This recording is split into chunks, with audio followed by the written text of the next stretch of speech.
She was a Navy SEAL shattered by the one loss she could never forgive herself for, the K-9 partner who died in her place. With nowhere left to go and a heart carved hollow by war, she spent her last few $100s on an abandoned boarding house buried in a forgotten winter town. Locals said it was cursed, haunted, better left to rot in the snow, but when she pried the frozen door open, it wasn't a ghost waiting inside. It was a massive German shepherd with blazing yellow eyes, alone, starving, and guarding something he refused to abandon. This dog wasn't protecting a ruin, he was protecting a truth buried for a century. Before we begin, tell us where you're watching from, drop your city in the comments, and if you believe God sends the right animals at the right moment, hit subscribe, because this story might restore your faith in purpose and in miracles. A winter night pressed against the northern city, snow drifting beneath neon haze as if the world itself were exhaling cold light. Inside a cramped third-floor apartment, Lyris Vale sat hunched on the edge of her sagging couch, her breath thin and controlled like someone afraid of disturbing ghosts that were already awake. At 34, she carried the wiry, coiled strength of a career Navy SEAL, the kind of sinewy muscle that came from scaling cliffs in the Hindu Kush and swimming miles under blackout seas. Her skin held the muted bronze of someone who had spent more time under hostile suns than warm ones, and her black hair, cut to a severe jaw length, framed a face both elegant and jagged. Her gray eyes, once sharp enough to read danger before it arrived, now looked hollow, as though their light had been drained into the empty dog bed in the corner. It was a small bed, frayed at the edges, meant for a 70-pound German shepherd named Onyx, a K-9 partner whose ashes rested in a canister Lyris could not bring herself to open. Onyx had been 2 years old, with broad shoulders and an ink-black coat that shone like wet obsidian under desert lights. He had died the way only heroes do, fast, decisive, and in the place where his handler should have been standing. And because of that, every time Lyris looked at the empty dog bed, she felt the memory clamp around her throat like a hand. She had survived every extraction, every firefight, every breathless underwater insertion, but she could not survive the sound of Onyx's final bark. Sleep had become a stranger. On this night, as the city wind hissed over the fire escape, she found herself scrolling through random corners of the internet. Job boards she wasn't mentally ready for, news she didn't care about, military forums where she hovered but never posted. Then, during one of those absent-minded clicks meant to outrun her own thoughts, she fell into a county liquidation page. Grainy auctions of confiscated trailers, rust-rotted pickup trucks, and properties no one sane wanted. One listing stopped her breath. A 2-story wooden house in a fading mining town called Bramble Ford, tucked against remote Wyoming mountains where winter squatted for half the year. The house looked like it had been forgotten by time, windows punched out by storms, siding peeled like old scars, and a condemned sign hanging from a single rusted nail. The photograph was low resolution but still managed to show loneliness, as though the house were bracing itself against the wind, unwilling to fall only because no one had bothered to push. Lyris clicked the listing. Her pulse made an unexpected jump. The price was absurdly low, less than a month's rent in her apartment that smelled faintly of dust and cold metal. There were rumors attached in the comments that the old mining family said the house had been haunted since a cave-in decades ago, that a foreman's ghost walked the halls, that even teenagers, too reckless to fear consequence, refused to break into it. Lyris wasn't superstitious. She had fought men who worshipped death and survived storms that seemed divine in their violence.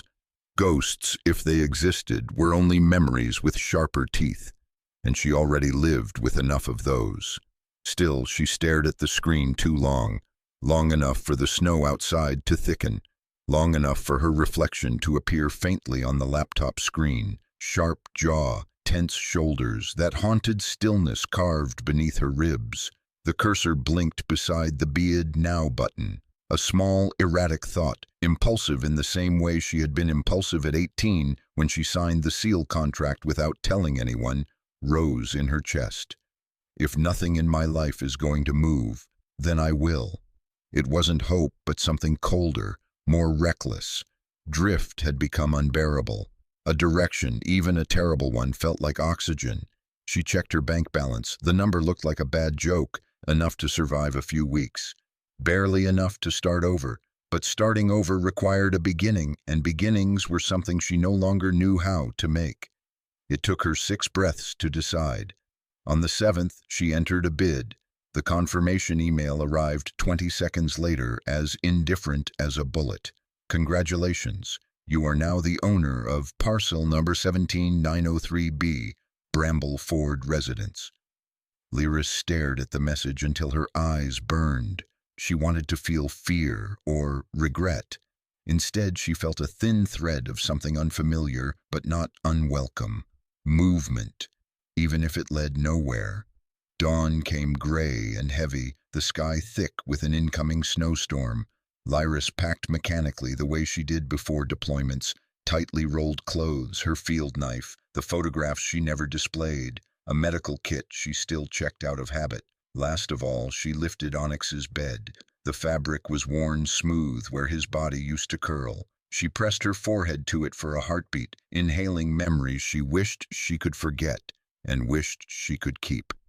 The old pickup truck she owned was a faded navy blue, its edges worn by years of field assignments. She loaded everything, the bed, 3 duffel bags, her tactical coat, a single thermos she would probably forget to use. Snow clung to her boots as she stepped onto the street. For a moment she paused, looking up at the apartment window she had lived behind for 2 years. 2 years of shaking awake at 3 a.m., 2 years of avoiding mirrors, 2 years of telling the VA psychologist named Sarah Feldman that she was fine. Sarah, short, curly-haired, mid-40s, with warm brown skin and a voice like soft gravel, had spent countless hours trying to get Lyris to talk about guilt. But trauma had its own gravity, and Lyris had orbited just far enough to avoid being pulled in. She whispered a quiet apology to the empty air, though she wasn't sure who it was meant for. Then she slid into the driver's seat, gripped the wheel, and turned the key. The engine coughed awake. Snow swirled across the windshield as if trying to erase her tracks before she even made them. Lyris pulled away from the curb without looking back. The journey ahead was long, hundreds of miles across frozen highways into a mountain corridor swallowed by winter. She didn't know if she was fleeing something or being pulled toward something, but for the first time in months, her chest felt less like a battlefield and more like a compass. And somewhere beyond the storm, past the ridges of Wyoming's winter spine, a condemned house waited, alone, forgotten, and perhaps, like her, suspended between ruin and resurrection. By the time the city disappeared behind her, she finally said it aloud. To the empty truck cab and the ghost of the dog she could still feel at her heel. Let's go. The wind cut across Bramble Ford like a blade, dragging thin veils of snow over the abandoned storefronts that lined the silent main road. Lyris kept one hand close to her coat collar as she stepped out of the truck and into the ghost-lit morning. Bramble Ford looked like a town that had once been held together by hope, but had surrendered it quietly somewhere between the mines closing and the winters growing worse. The only place still awake was a squat diner at the corner, its flickering neon sign spelling Mara's in half-broken letters. The windows were clouded with steam, a faint reminder that warmth still existed somewhere in this frozen town. Inside, the diner smelled of burnt coffee and old grease, strangely comforting in the cold. The lone employee on shift was Harlan Grieve, a man who looked carved out of the landscape itself. In his mid-60s, with a wiry, weather-beaten frame and a beard the same color as the snow outside, he moved like someone whose joints had long ago made peace with pain. His blue eyes were sharp but tired, suggesting a lifetime of watching winters swallow everything he cared about. Harlan didn't smile when she entered. But he didn't scowl either. He simply nodded, as men who've lived alone too long tend to do. Lyris explained she needed directions. When she mentioned the house by the old rail line, Harlan's shoulders stiffened. A muscle twitched beneath his beard, and he set the coffee pot down a little too hard. "That place," he muttered, adjusting his wool cap as though shielding himself from a memory. "People don't last long up there. Was owned by one of the mine bosses back when Bramble Ford still had a pulse. Folks don't talk much about him now, don't want to." His voice cracked just a little, like an old floorboard under cold weight. He pointed her toward the north road with a heavy sigh, and though he said nothing more, the look he gave her as she left resembled the look of a man sending someone into a storm he couldn't stop. The drive to the house felt longer than it should have. Snow thickened, swirling in sideways sheets that seemed to pull the world into silence. When she finally spotted the house standing alone near the rusted tracks, her breath hitched despite herself. The house was worse than the photographs. Its roof sagged like old shoulders, and its peeling gray paint blended almost seamlessly with the winter sky. Broken window panes let snow draft through the dark interior. The structure felt like a corpse that refused burial, still standing through stubbornness, not strength. Lyris stepped out of the truck, boots crunching through untouched snow. She took the steps slowly, each plank bowing beneath her weight. Then she heard it, a low, steady growl, vibrating through the air like a warning carried on instinct. Her body reacted before her mind did, muscles coiling, breath freezing, training snapping awake. But this wasn't the growl of a man. It was deeper, older. From the crack of the half-open door, a German shepherd emerged. Massive, broad-chested, his coat a wild mix of black and storm gray. His fur was tangled from weather, but his posture was steady, deliberate. His eyes, sharp yellow and unreadable, locked onto hers with a calculation that sent a chill down her spine. This was Cade, alone, self-possessed, and every bit the sovereign of this ruin. He held his ground. Lyris raised her hands slowly, palms open, making herself smaller, not out of fear, but out of respect. "Easy, big guy," she murmured, her voice dropping into that low, calm register she used with Onyx during tense standoffs. "I'm not here to take your ground, just need a roof for tonight." Cade's growl didn't stop, but it didn't rise either. He was testing her, deciding if she was threat or trespasser, danger or temporary inconvenience. She stepped back. After a long moment, Cade stepped forward. She understood. The house remained his. That night, Lyris slept in her truck, curled beneath layers of blankets that did little against Wyoming cold. Outside, Cade sat on the porch like a carved sentinel, staring into the white-out night. He didn't bark, didn't pace. He simply watched, the way a soldier watches a perimeter. The next morning, the snow was ankle-deep. Cade was still on the porch, unmoved. Lyris tore open a packet of the emergency rations she'd brought, jerky, the good kind she used to buy for Onyx, and placed a piece on the edge of the porch. She stepped away. Cade waited until she reached the truck before he approached it. Even then, he never took his eyes off her. Over the next 3 days, she repeated the ritual. Each time Cade ate, each time he watched her with the wary intelligence only a working-line shepherd possessed. By the 4th day, Lyris decided she couldn't keep living in the truck. The cold seeped into her bones like regret. She approached the house cautiously. The interior was worse than she imagined. Warped floors, collapsed furniture, snow drifting through broken windows. Still, she cleaned what she could, pushing broken chairs aside, sweeping out snowdrifts, clearing a path to the kitchen. That was when she noticed Cade's behavior shift. Whenever she stepped near the back corner of the kitchen, he would appear silently beside her, nose pressed to the floorboards. His tail wouldn't wag, but his body stiffened with a kind of focused alertness. The floor there was uneven, buckled under the weight of something beneath. A stack of wooden crates had been piled nearby, as though someone once tried to cover or block something. The more she moved the crates, the more intently Cade watched. By dusk, snow began falling harder, tapping against the broken window panes like skeletal fingers. The temperature dropped enough for her breath to fog inside the house. She lit a battery lantern and crouched by the warped edge of the floor. Cade stepped closer, letting out a soft, urgent whine. The message couldn't have been clearer. "All right," she whispered. "Let's see what you're trying to show me." Using a small pry bar she kept in her pack, she wedged the metal edge into the seam and pushed. The wood groaned, old, swollen, but then gave way. Beneath the plank, a heavy wooden latch came into view. Lyris hooked her fingers beneath it and lifted. The cellar door swung open with a long, hollow creak. Cold, stale air drifted up from below, carrying the smell of earth and something older, something untouched.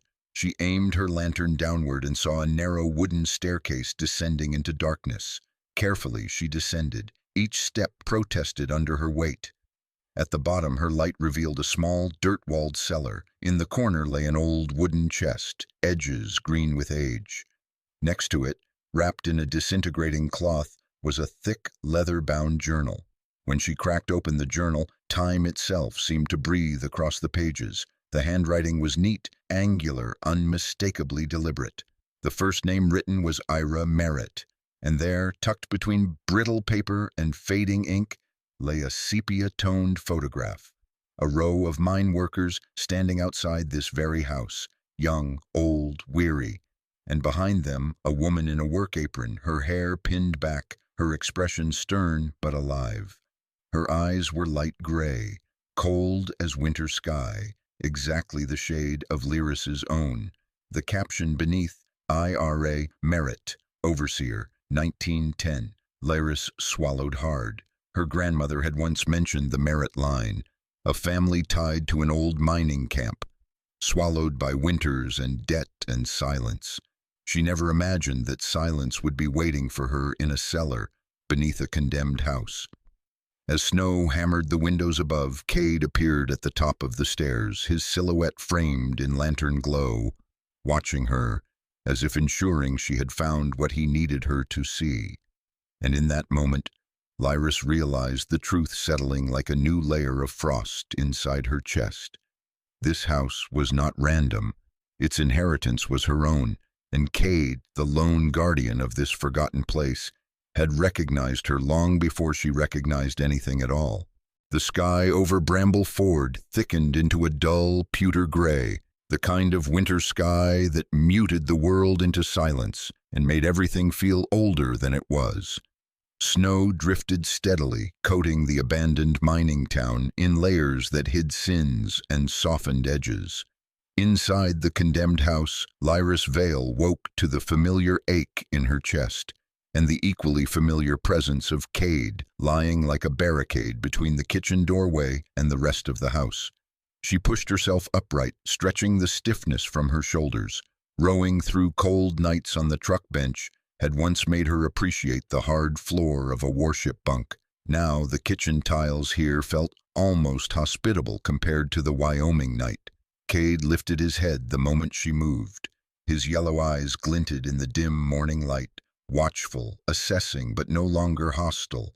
His coat, dark as coal with streaks of storm gray, ruffled slightly as he shook off sleep.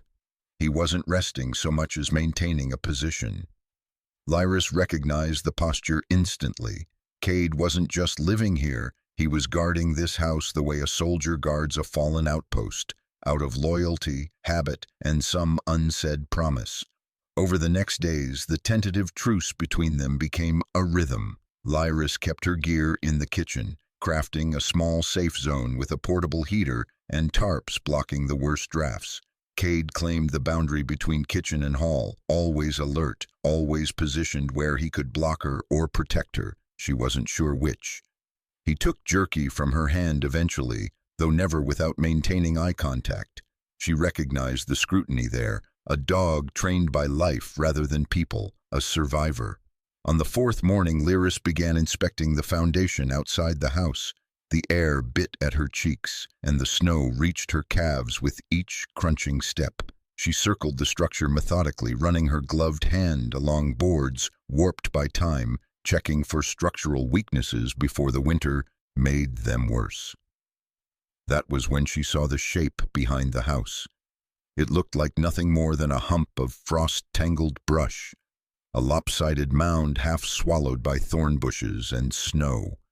But Cade reacted instantly, his posture snapping into sharp alertness. He bounded ahead with surprising grace for a dog so large, tail stiff, ears pricked. When he reached the mound, he gave a short, clipped bark. Then another, not warning, not aggression, a signal. Lyris froze. "No way," she whispered. That bark wasn't random. It was the exact tone canines use to alert on discoveries. Bodies, hidden compartments, buried items. She moved forward slowly, her boots sinking deeper with each step. Cade dove nose first into the brush, clawing gently at the snow. His tail beat with a restrained urgency that was unmistakable. Not panic. Purpose. Lyris dropped to her knees and brushed aside the top layer of ice. Beneath it, something hard scraped against her glove. She pushed back more snow. Shapes emerged, vertical slabs of stone worn down by age. Gravestones, low, crude, and nearly erased by weather. Some leaned to the side like tired shoulders. Others nearly disappeared under wild thorn branches. She pulled her scarf tighter and kept clearing. Names emerged through grime. Thomas, age 18. Marta, H.M., workers from the old mines, the forgotten ones. People who died in collapse, sickness, poverty, lives small enough to be buried without ceremony behind a boarding house no one wanted to claim. The wind whistled through the crooked fence stakes as if carrying the voices of the past. Lyris's chest tightened. She thought she had seen all kinds of graves. Military rows, neat and polished. Makeshift markers in hostile countries, even unmarked pits left behind by cruelty. But this was a graveyard the town had deliberately abandoned. Cade paced beside her, nose hovering over each stone with a gentleness she didn't expect from a creature built like a storm. He wasn't just following scent. He seemed invested, connected. She pressed deeper into the brush until she reached the far end of the lot, where an old pine, small and scraggly from decades of cold, leaned over a single larger headstone. The carving was clearer than the others, though still softened by time. She cleaned away snow with her glove, brushing until letters emerged. Ira Merritt, 1885 to 1935, The Watcher. Her breath steadied, turning to mist in the cold air. Her ancestor's name, her family's ghost, resting beneath Wyoming ice while her grandmother's stories drifted through childhood like a rumor. She reached down to wipe more frost when her glove knocked something solid, not stone. Metal, something buried flush at the head of the grave. She knelt fully, digging with both hands despite the cold slicing into her skin. Beneath the dirt and frozen moss, she uncovered a small tin box wrapped in oilcloth, brittle as paper. The fabric crumbled as she opened it. Inside lay a folded letter sealed with red wax cracked by time. Her pulse quickened. The handwriting on the outside, though faded, was the same angular script she had seen in Ira Merritt's journal. She broke the seal. The letter inside smelled faintly of dust and old earth. The ink had browned, but the lines were strong, written by a steady, deliberate hand, to the one who carries the Merritt blood. Lyris's breath ran shallow. The letter unraveled a history Bramble Ford had refused to speak aloud. It told of the mine owner, a tyrant who paid workers with internal company scrip, making them permanent debtors trapped in a cycle of false wages. Families lost homes, children starved, and men worked themselves into early graves. Ira Merritt, the overseer, had secretly kept true ledgers, records of what was stolen, lives destroyed, debts fabricated. But when he tried to reveal the truth, the mine owner silenced the town with threats and violence. The final lines of the letter were a plea and a command. I could not reveal what I discovered. The danger was too great, so I hid the truth where only those with reason to search will ever look. If you are reading this, the promise is yours now. Do not let those beneath your feet remain forgotten. The seal breaking echoed in her mind like a gunshot. Snow continued falling silently around her, layering the graves with white shrouds. Cade stood beside Ira's stone, gaze fixed forward as if waiting for her verdict. Lyris closed her eyes. The biting wind tugged at her coat, but she barely felt it. Her pulse thrummed heavy in her ears, not fear, not sorrow, but something raw and old rising inside her, a calling she hadn't expected, yet one she recognized instinctively. She opened her eyes again. Cade sat, tail brushing lightly against Ira's grave, and looked up at her. It wasn't coincidence. He wasn't guarding a house. He was guarding a promise, one passed through generations, waiting for the moment blood would recognize blood. Wyoming winter pressed in, ghostly and cold, but for the first time since Onyx's death, Lyris felt something shift inside her, not healing yet, but direction, a bearing, a mission. She placed her gloved hand on Ira Merritt's stone, feeling the frozen grit beneath her palm, and understood, with the clarity of someone receiving an order from a commander long dead. She was no longer just a visitor. The past wasn't just calling, it was assigning her a task. And Cade, scarred guardian of this broken land, had chosen her without hesitation. The blizzard arrived without mercy, swallowing Bramble Ford beneath a storm of white that blurred the abandoned town into a ghost of creaking wood and buried memories.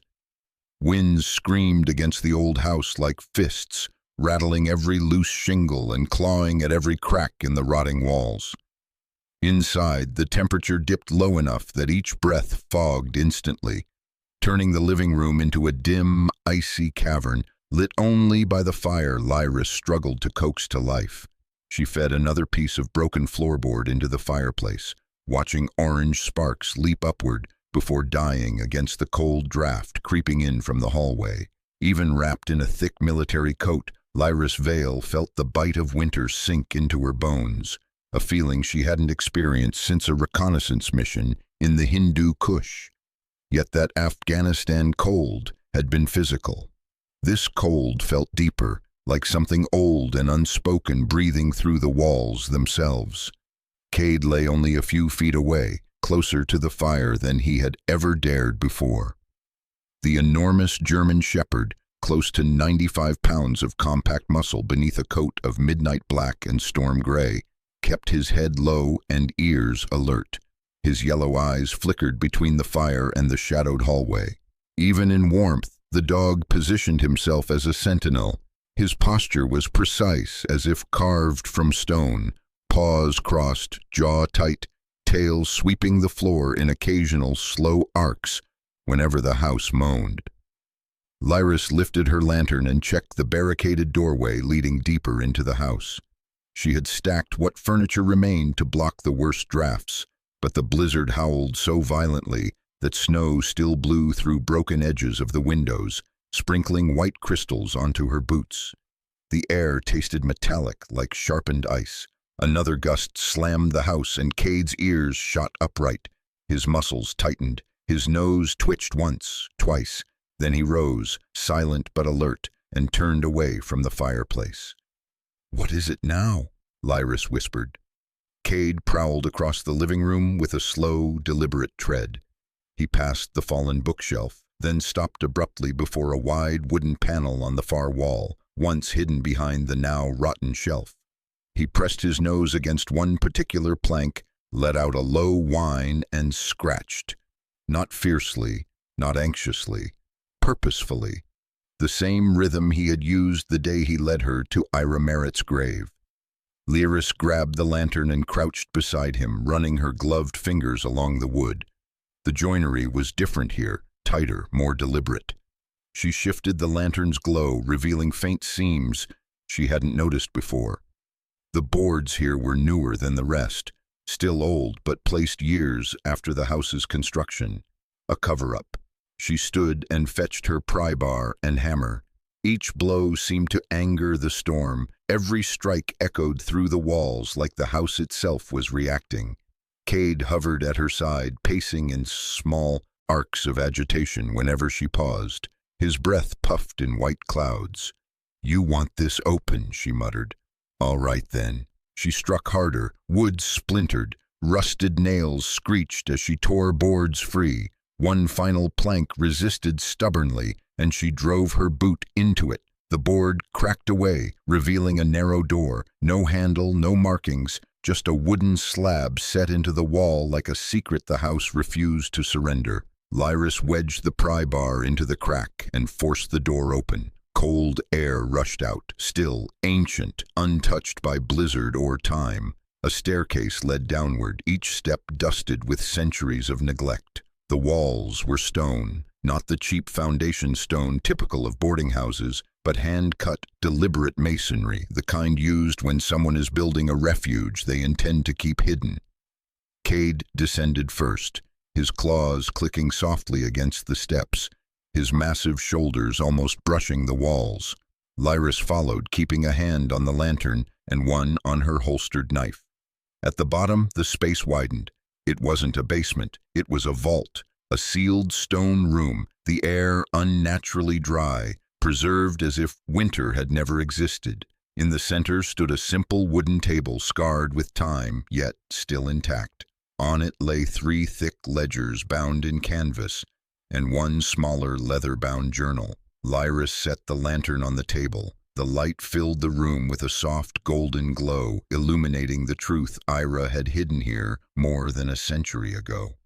The ledgers were heavier than she expected. Dust puffed out as she opened the first one. Inside were meticulous columns, debts, wages, confiscations, false charges. She flipped pages quickly, her trained eyes analyzing the patterns. Everything the mine owner had concealed was here. The exploitative wage script, fraudulent interest rates, manipulated accidents, families forced out at gunpoint when they questioned the system. The second ledger revealed something worse. Names of those removed, marked with clean ink lines across their entries. Workers who had spoken up, men who had led small protests, women who had kept alternate ledgers.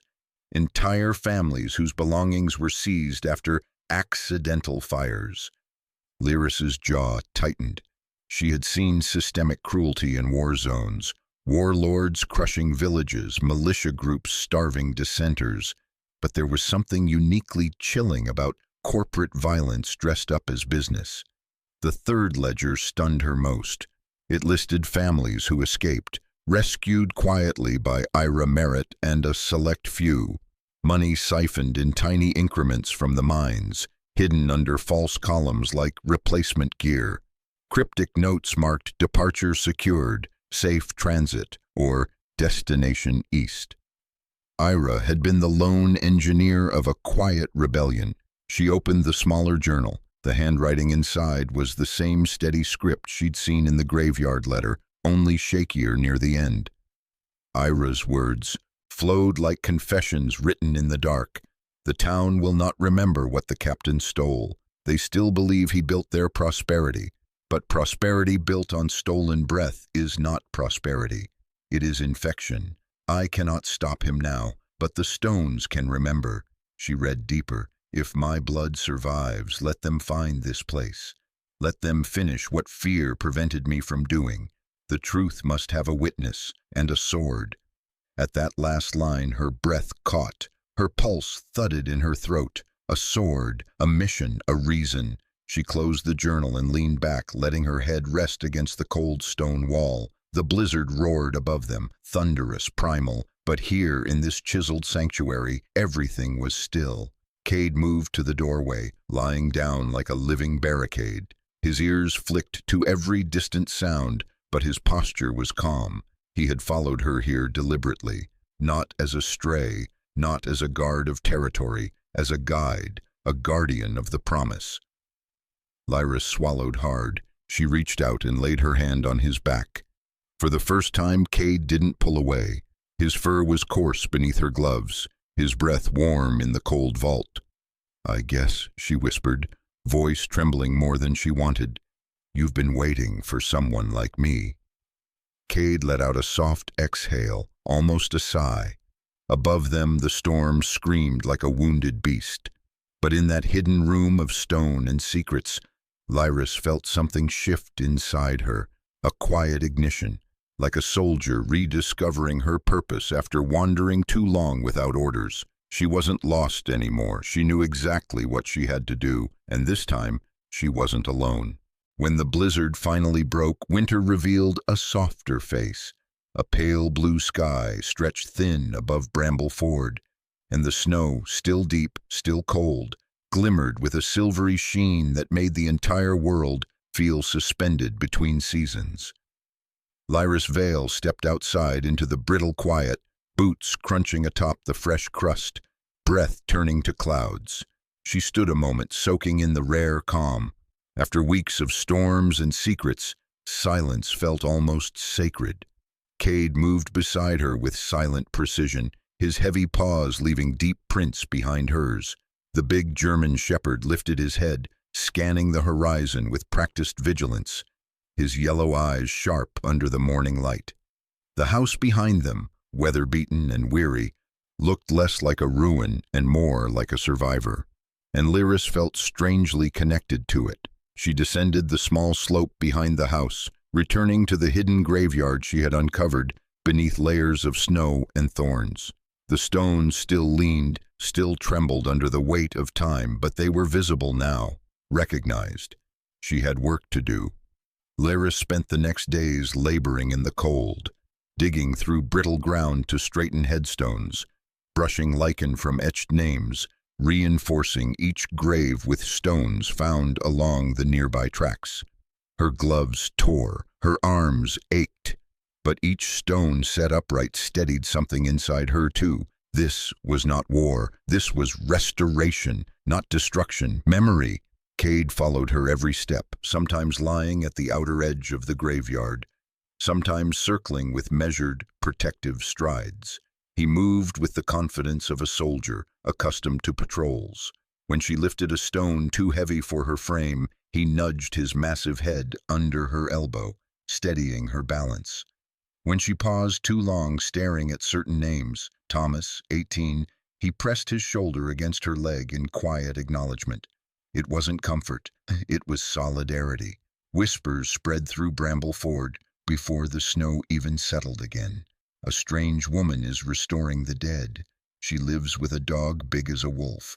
They say she's ex-military, or cursed, or both. The town was small, secrets traveled fast, and curiosity traveled faster. The first person brave or stubborn enough to investigate arrived 3 mornings later. Eunice Talbot trudged up the icy path with the determination of a woman who had made up her mind long before stepping outside.